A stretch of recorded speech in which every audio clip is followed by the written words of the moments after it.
ఆంధ్రప్రదేశ్ ప్రభుత్వంలో మార్పులు అనివార్యమా? కొంతమంది మంత్రులకి ఉద్వాసన తప్పదా? కొత్త మంత్రులకి అవకాశం ఇచ్చేందుకు తగ్గట్టుగా కసరత్తులు మొదలయ్యాయా? ఇదే చర్చ సాగుతోంది. ఆంధ్రప్రదేశ్లో మార్చి తర్వాత మంత్రివర్గంలో మార్పులైతే ఖచ్చితంగా ఉంటాయని అధికారికంగా వెల్లడించారు. ముఖ్యమంత్రి చంద్రబాబు అధికారికంగానే నాగబాబుని క్యాబినెట్లో చేర్చుకోబోతున్నట్టుగా ప్రకటించారు. జనసేన ప్రధాన కార్యదర్శిగా ఉన్న కొణిదెల నాగబాబుకి క్యాబినెట్లో అవకాశం ఇవ్వబోతున్నట్టుగా వెల్లడించారు.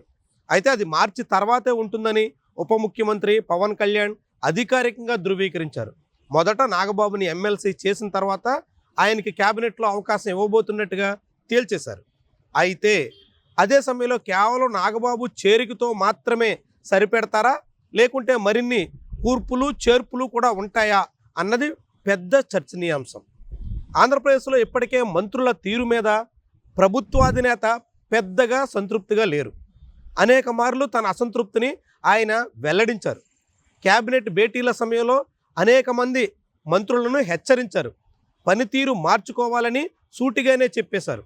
పనితీరు విషయంలో చేసినటువంటి సర్వేల్లో ఏమాత్రం సానుకూలత కనిపించడం లేదంటూ ముఖ్యమంత్రి నేరుగా ఆయా మంత్రులకు అధికారికంగానే వెల్లడించారు. అయినప్పటికీ కూడా కొంతమంది మంత్రులు తమ శాఖలకు సంబంధించినటువంటి విషయాల్లో కానీ తమ జిల్లా పరిధిలో కానీ పూర్తిగా పాలనా విషయంలో పట్టు సాధించలేకపోతున్నారన్న అభిప్రాయం ముఖ్యమంత్రికే కాదు చాలామంది నాయకుల్లో ఉంది. అలాంటి నాయకుల్లో యువ మంత్రుల పేర్లు ప్రధానంగా వినిపిస్తున్నాయి. కొండపల్లి శ్రీనివాస్ ప్రస్తుతం విజయనగరం జిల్లా గజపతి నగరం నుంచి ప్రాతినిధ్యం వహిస్తున్నారు. తూర్పు కాపు కులానికి చెందిన ఆయనకు సీనియర్ నాయకులు ఉన్నప్పటికీ కూడా పక్కన పెట్టి మంత్రివర్గంలో అవకాశం ఇచ్చారు.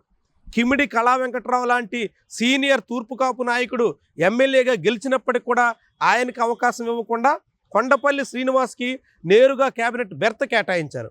కానీ ఆ తర్వాత ఆయన తను ప్రాతినిధ్యం వహిస్తున్నటువంటి శాఖలో కానీ విజయనగరం జిల్లాలో కానీ ఏమాత్రం పట్టు సాధించలేకపోతున్నారన్న అభిప్రాయం సర్వత్రా ఉంది. టీడీపీ శ్రేణుల్లోనే ఉంది. ఆయన తీరు మీద టీడీపీ శ్రేణులు పెద్ద స్థాయిలో ఆందోళన వ్యక్తం చేశాయి.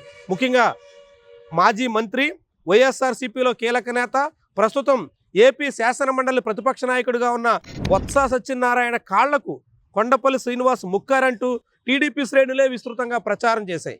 టీడీపీ శ్రేణులు ఆయన వ్యవహార శైలి మీద తీవ్రంగా మండిపడ్డాయి. సోషల్ మీడియా వేదికగా అనేక రకాల విమర్శలు చేశాయి.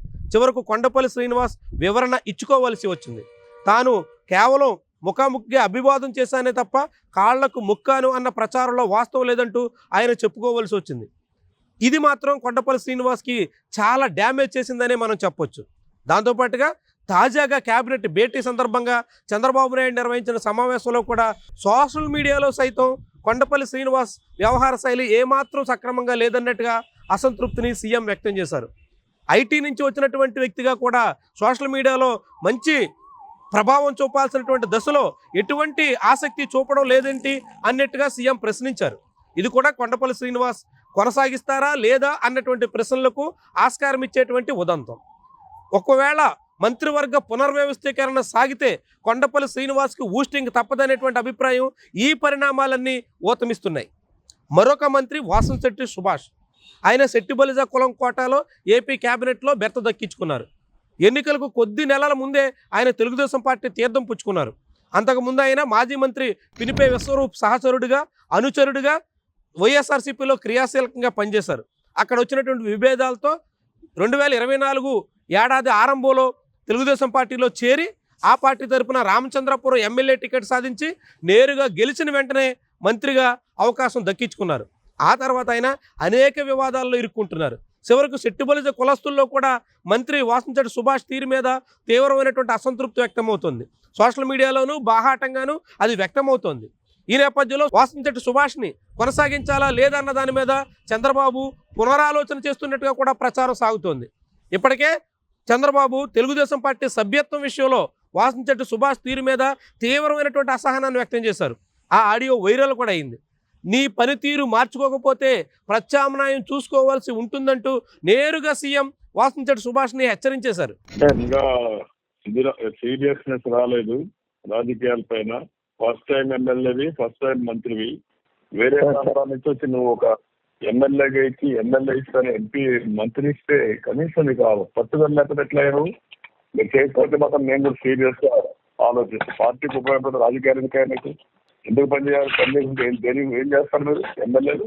ఏ ఎలక్షన్ వచ్చినా మీరు ప్రూవ్ చేసుకోకపోతే నేను కూడా ఆల్టర్నేటివ్ ఆలోచిస్తాను. ప్రజలకు కూడా చెప్తాను నేను కావాలంటే వీళ్ళు ఎక్స్పెక్టేషన్ ప్రకారం పనిచేయలేదని. నేనండి ఇది కూడా వాసంశెట్టి సుభాష్ పదవి కొనసాగింపు విషయంలో ఊగిసలాట్లో ఉందనడానికి సంకేతంగా అంతా అంచనా వేస్తున్నారు. కొండపల్లి శ్రీనివాసు, వాసంశెట్టి సుభాష్తో పాటుగా మరొక యువనేత కొత్త మంత్రి మడిపల్లి రాంప్రసాద్ రెడ్డి విషయం కూడా అదే రీతిలో కనిపిస్తుంది. రాయలసీమకు చెందినటువంటి అన్నమయ్య జిల్లా రాయచోటి నుంచి ప్రాతినిధ్యం వహిస్తున్న రాంప్రసాద్ రెడ్డికి యువజన సర్వీసుల శాఖ మంత్రితో పాటుగా రవాణా శాఖ కూడా అప్పగించారు. కానీ ఆయన సంబంధించినటువంటి శాఖలో ఆయన ఎటువంటి కసరత్తులు చేయలేకపోతున్నారని, శాఖాపరమైనటువంటి విషయాల్లో ఆయనకి ఎటువంటి పట్టు చిక్కడం లేదనేటువంటి అభిప్రాయం మంత్రివర్గం యావత్తు ఉంది. దాంతో ఆ మంత్రిని కూడా కొనసాగించడం మీద అనేక రకాల ఊహాగానాలు వినిపిస్తున్నాయి. పునర్వ్యవస్థీకరణ అనివార్యం అయితే మాత్రం రాంప్రసాద్ రెడ్డిని పక్కన పెట్టడం ఖాయమైనటువంటి అభిప్రాయం వినిపిస్తుంది. అన్నమయ్య జిల్లాతో పాటుగా రవాణా శాఖ, యువజన సర్వీసుల శాఖలో కూడా రాంప్రసాద్ రెడ్డి ఏమాత్రం పట్టు సాధించలేకపోయారనేటువంటి ప్రచారం నేపథ్యంలో ముఖ్యమంత్రి కూడా దాదాపుగా అదే అభిప్రాయంతో ఉన్నారనేటువంటి సంకేతాల నేపథ్యంలో రాంప్రసాద్ రెడ్డికి కూడా ఊస్టింగ్ తప్పదనేటువంటి అభిప్రాయం బలపడుతుంది. వీళ్ళతో పాటుగా సీనియర్ మంత్రిగా ఉన్నటువంటి పార్థసారథి కూడా పలు వివాదాల్లో ఇరుక్కుంటున్నారు.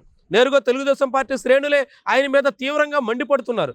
గతంలో నూజివీడులో జరిగిన గౌతు లచ్చన్న విగ్రహావిష్కరణ కార్యక్రమంలో వైఎస్ఆర్సీపీకి చెందిన మాజీ మంత్రి జోగి రమేష్తో రాసి పూసుకుని తిరిగినటువంటి పరిణామాలు ఆయనకి తీవ్రమైనటువంటి ఇబ్బందిని తీసుకొచ్చాయి.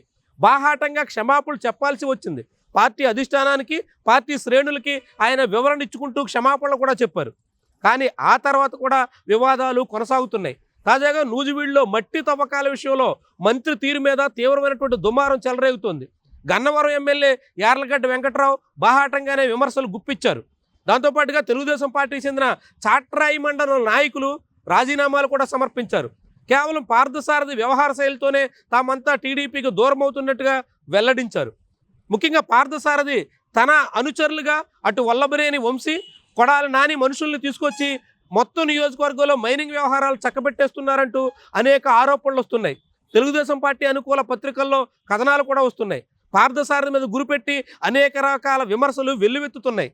సీనియర్ మంత్రిగా ఉన్నటువంటి పార్థసారథి ధోరణి మీద, ఆయన వ్యవహార శైలి మీద అనేక విమర్శలు వెల్లువెత్తుతున్నటువంటి తరుణంలో గృహ నిర్మాణం, సమాచార పౌర సంబంధాల శాఖ మంత్రిగా ఉన్న పార్థసారథిని కూడా కొనసాగించే విషయంలో చంద్రబాబు పునరాలోచన చేసేటువంటి అవకాశం ఉందన్న అభిప్రాయం కనిపిస్తుంది. ఇలా కొంతమంది మంత్రుల తీరు మీద రాష్ట్ర ప్రభుత్వ అధినేతకు సంతృప్తి కనిపించినటువంటి తరుణంలో వాళ్ళందరినీ కొనసాగిస్తారా, లేకుంటే వీళ్ళందరినీ తీసేసి సీనియర్లకి ఛాన్స్ ఇచ్చే రీతిలో పరిణామాలు ఉంటాయా అన్నది కీలకమైనటువంటి వ్యవహారం.